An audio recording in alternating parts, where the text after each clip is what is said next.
आप देख रहे हैं सिटी इंडिया न्यूज चैनल, हक की आवाज।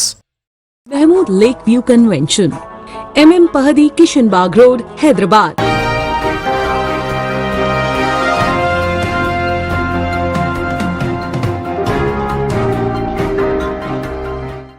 चीफ मिनिस्टर रेवंत रेड्डी ने 12 वज़रा के साथ लिया हलफ। तेलंगाना काबीना में एक भी मुस्लिम नुमाइंदगी नहीं। तेलंगाना के दूसरे चीफ मिनिस्टर की हैसियत से रेवंत रेड्डी ने 12 वज़रा के साथ हलफ ले लिया, लेकिन अफसोस है कि इस मर्तबा एक भी मुस्लिम चेहरा काबीना में नहीं रहा, क्योंकि कांग्रेस ने इस मर्तबा 5 मुसलमानों को टिकट दिए थे, जिनमें एक भी कामयाब नहीं हो सका। इसके बावजूद यह समझा जा रहा था कि कांग्रेस पार्टी किसी एक मुसलमान को काबीना में नुमाइंदगी देगी, क्योंकि मुसलमानों के वोटों की बदौलत कांग्रेस को इख्तियार हासिल हुआ है। इसके बावजूद कांग्रेस क़यादत ने इस सिलसिले में कोई संजीदगी का मुजाहरा नहीं किया, जिससे रियासत के मुसलमानों में मायूसी पाई जाती है। नई काबीना में 12 वज़रा को शामिल किया गया है, मजीद 6 वज़रा को काबीना में शामिल किया जा सकता है। तवक्को है काबीना की तवसी में मुस्लिम नुमाइंदगी दी जाएगी। शायद मुत्तहदा आंध्र प्रदेश और तेलंगाना रियासत में यह पहला मौका है जिसमें काबीना में एक भी मुस्लिम चेहरा शामिल नहीं है।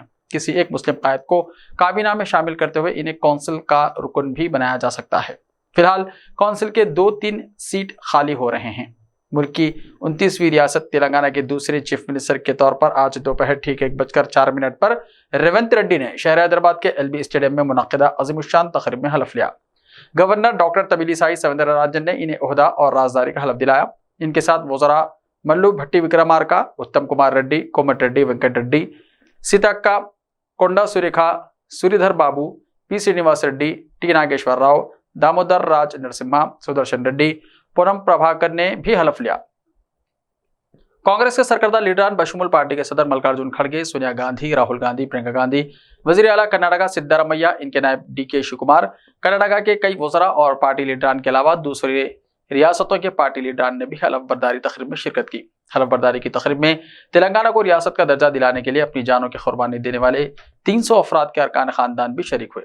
हलफ बर्दारी तकरीब में तकरीबन 1,30,000 अफराद शरीक हुए।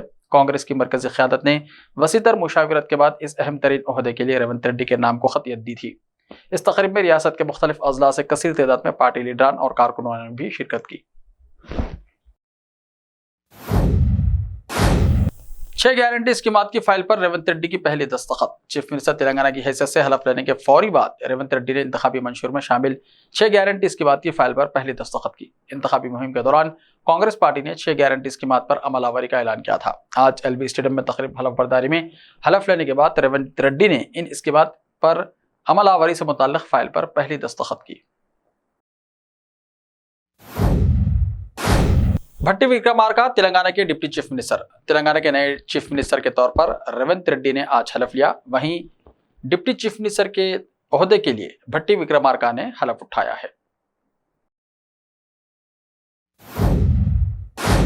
तेलंगाना में वजीर आला रिहाइश के बाहर चला बुलडोजर। रेवंत रेड्डी ने पूरा किया अपना वादा। तेलंगाना को आज नया वजीर आला मिल गया। कांग्रेस के रेवंत रेड्डी ने पार्टी सदर मल्लिकार्जुन खड़गे, सोनिया गांधी, कर्नाटका के वजीर आला सिद्धारमैया, राहुल गांधी और प्रियंका गांधी जैसी अहम शख्सियतों की मौजूदगी में वजीर आला का हलफ लिया। इसके साथ ही कांग्रेस जनूबी हिंद की 2 रियासतों में बरसर इख्तियार हो गई। दिलचस्प बात यह है कि वजीर आला बनने से पहले रेवंत रेड्डी ने अवाम से किया गया एक अहम वादा पूरा किया। दरअसल हलफ बर्दारी से पहले प्रगति भवन यानी वजीर आला की रिहाइश के पास लगी लोहे की बाड़ को बुलडोजर की मदद से हटा दिया गया। सोशल मीडिया पर कई ऐसी वीडियो सामने आई हैं जिसमें देखा गया है कि अवाम की रिसाई और गाड़ियों की आमद-ओ-रफ्त आसान बनाने के लिए प्रगति भवन के सामने लगे लोहे के बैरिकेड हटा दिए गए हैं। रुकन असेंबली दानासारी सीतक्का ने सोशल मीडिया प्लेटफॉर्म X पर इसकी जानकारी दी है। उन्होंने अपने पोस्ट में लिखा है कि प्रगति भवन में शेड और ग्रिल को हटा दिया गया है। वाज़ेह है कि रेवंत रेड्डी ने अवाम से वादा किया था कि प्रगति भवन के दरवाजे अवाम के लिए खुले रहेंगे। इसका नाम बदलकर डॉक्टर BR अम्बेडकर प्रजा भवन रखा जाएगा। उम्मीद की जा रही है कि जल्द ही प्रगति भवन का नाम बदलने से मुताल्लिक भी कार्रवाई होगी। वजीर आजम मोदी और दीगर रहनुमाओं की रेवंत रेड्डी को मुबारकबाद। वजीर आजम नरेंद्र मोदी ने रियासत तेलंगाना के नए वजीर आला रेवंत रेड्डी को तेलंगाना के चीफ मिनिस्टर की हैसियत से हलफ लेने पर मुबारकबाद पेश की। वजीर आजम मोदी ने X पर एक पोस्ट में कहा कि मैं रियासत की तरक्की और इसके शहरियों की फलाह और बहबूद के लिए हर मुमकिन ताउन का यकीन दिलाता हूँ। तमिलनाडु के वजीर आला स्टालिन ने तेलंगाना के अपने हम मनसब रेवंत रेड्डी को मुबारकबाद पेश की है। उन्होंने सोशल मीडिया के अहम प्लेटफॉर्म X पर इस सिलसिले में किए गए ट्वीट में कहा कि इनकी रेवंत रेड्डी से फोन पर हुई बातचीत के दौरान उन्होंने गर्म जोशाना मुबारकबाद पेश करते हुए नेक तमन्नाओं का इजहार किया। उन्होंने पुरअसर और कामयाब मियाद के लिए रेवंत रेड्डी से नेक तमन्नाओं का इजहार भी किया। वाज़ेह है कि मुल्क की 29वीं रियासत तेलंगाना के दूसरे वज़ीर आला के तौर पर आज दोपहर ठीक 1:04 पर रेवंत रेड्डी ने शहर हैदराबाद के एलबी स्टेडियम में मुनक्किदा अज़ीमुश्शान तक़रीब में हलफ लिया। बाबरी मस्जिद की शहादत की बरसी पर औरंगाबाद में इज्तिमाई अजान का एहतमाम। बाबरी मस्जिद की शहादत बरसी के मौके पर औरंगाबाद में रज़ा अकेडमी की जानिब से चंपा चौक इलाके में इज्तिमाई अजान का एहतमाम किया गया। चंपा चौक इलाके में सैकड़ों मुसलमानों ने इज्तिमाई अजान दी और बाबरी मस्जिद की बाजियाबी के लिए दुआएं की। इस दौरान कई सारे लोगों ने अपना एहतजाज दर्ज करवाने के लिए हाथों पर काली पट्टी भी बांध रखी थी। वाज़ेह है कि बाबरी मस्जिद की शहादत के बाद से मुसलसल पिछले 28 बरसों से औरंगाबाद में इज्तिमाई अजान का एहतमाम किया जाता है। एकेडमी के जिम्मेदारों का कहना है कि इस अजान का मकसद यह है कि नई नस्लें बाबरी मस्जिद मामले से वाकिफ हो सकें। मुस्लिम मजहबी रहनुमा कहते हैं कि हमारे लोगों ने मसाजिद की हिफाजत करनी चाहिए और हुकूमत को मसाजिद की भी हिफाजत करनी चाहिए और तमाम मज़ाहिब के लोगों को साथ लेकर चलना चाहिए। पार्लिमानी पार्टी की मीटिंग में वज़ीर आज़म मोदी का महामंत्र, कहा विकास भारत संकल्प यात्रा पर जाएं तमाम मेंबरान पार्लियामेंट। 3 रियासतों में जबरदस्त जीत के बाद जुमेरात को मुनक्किदा भारतीय जनता पार्टी यानी बीजेपी की पार्लिमानी पार्टी की मीटिंग में वज़ीर आज़म नरेंद्र मोदी ने तमाम बीजेपी मेंबरान पार्लियामेंट से खिताब किया और इनसे विकास भारत संकल्प यात्रा पर जाने को कहा। अपने खिताब में उन्होंने 5 रियासतों में बीजेपी के इंतखाबी मुजाहरे पर बात की। उन्होंने कहा कि बीजेपी ने 3 रियासतों में अक्सरियत के साथ हुकूमत बनाई और तेलंगाना और मिजोरम में बीजेपी की अददी ताकत में इजाफा हुआ है।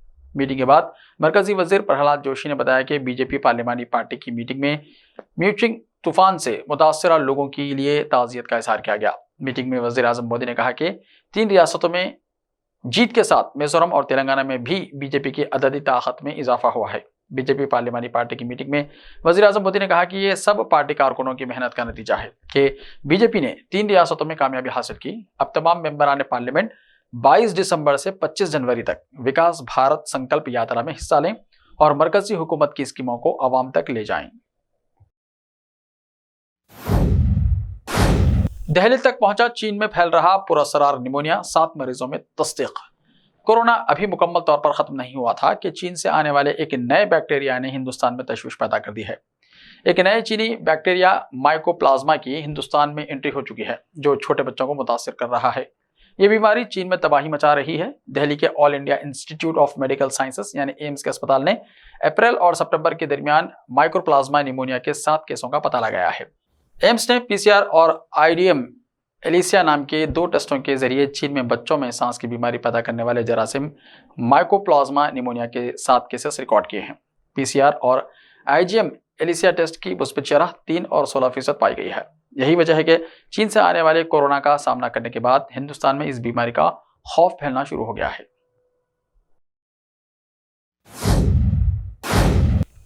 ऐसे ही ताज़ा तरीन खबरों के लिए देखते रहिए सिटी इंडिया टीवी। तो मिलते हैं कल, तब तक के लिए अपना ख्याल रखिए। अल्लाह हाफिज।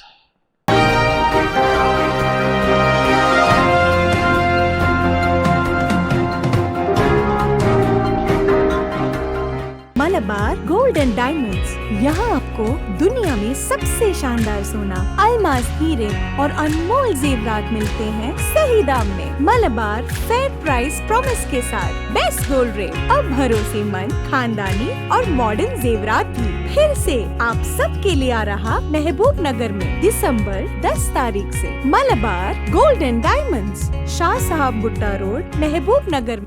Time or a big hurdle standing in your way? If yes, then you are at the right place because Cosmolite AAC lightweight block is a game changer in the construction industry. Our innovative technologies and highly experienced team can help your dreams come true. With our proven strategies, Cosmolite AAC block cuts down the requirements of steel and cement by 20%, saving 30% on construction costs and reducing construction time by 25%. Major builders and contractors have already switched over to Cosmolite AAC blocks because of the structure saving, acoustic insulation, faster construction, lightweight, waterproof workability and flexibility, earthquake resistance, and pest resistance. Cosmolite is all set to emerge as South India's most preferred brand in AAC lightweight block. So, what are you waiting for? Let's build with Cosmolite and stay happy because we don't only build structures, we build happiness. Cosmolite, light up your life. रिश्ते तो अल्लाह की रजा से होते हैं, वो रब जो सब पर मेहरबान है। और इन लम्हों को खूबसूरत बना रहे हैं महमूद लेक व्यू कन्वेंशन, जहां आपके तमाम यादगार लम्हों की तकमील होती है। शादी, वलीमा, engagement party, birthday party, kitty party, anniversary parties, हकीका जैसे फंक्शंस के लिए महमूद लेक व्यू कन्वेंशन से जुड़े। जदीद और फुली एयर कंडीशन 200 से 800 मेंबर के लिए वासी इंतजाम। खूबसूरत लेक व्यू का नजारा लें महमूद लेक व्यू कन्वेंशन से। मयारी और खूबसूरत इंटीरियर और एक्सटीरियर, वासी parking, separate lift for ladies and gents. Mahmood lake view convention. Booking खुली है, हमसे राब्ता करें। MM Pahadi, Kishan Bagh road, Hyderabad.